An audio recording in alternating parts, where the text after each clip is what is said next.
Hey gang, so in my previous video, I told you that I would hop back on and let you know what it was that helped my husband and I open our eyes to the fact that we were not praying for the big picture. Really quick, I just want to say if you're very sensitive to stories about children that don't end well, this may not be the video for you. I'm not going to get into detail, but I did want to put that disclaimer out there.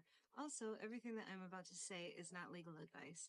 I sought out two professionals that could help me with this video, and so everything that I'm saying is not legal advice. It is just advice.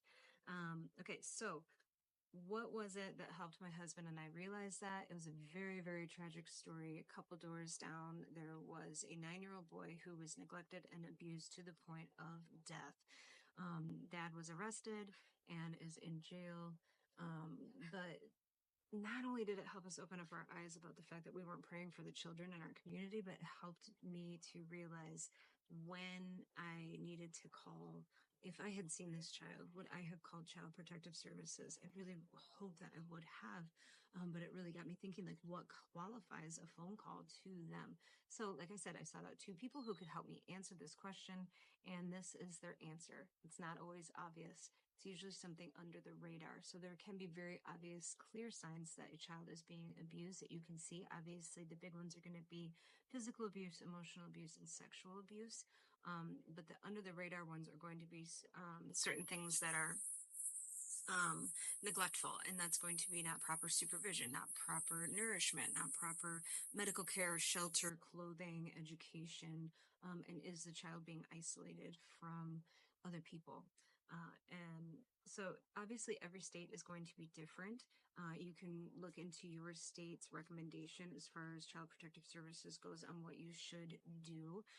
But those were the things that these two professionals told me. Don't hesitate. You need to call. It doesn't mean that charges are going to be brought up against the guardian of the child. It doesn't even mean that a case is going to start. It is just reporting what you are seeing and what you are witnessing. And so obviously, you guys, in the context of this video, I am not saying that we should go narc on all of our neighbors. I do realize that people have been called on when it was completely wrong. They were really great guardians, parents to these children, and they should not have been called. But that is not the context of this video. What the context is today is how do we keep children safe in our sphere of influence? And when do we know that it is time to file a report? So, like I said, these are the recommendations from Arizona. And your state might have something different, but we are called upon to be adults and to protect children and to try to keep them safe to the best of our ability. And obviously, also pray for them as well. So, hopefully, this will help you guys. If you ever get into a situation, you can always look it up and you can always contact your social services in your city and state. So, there it is.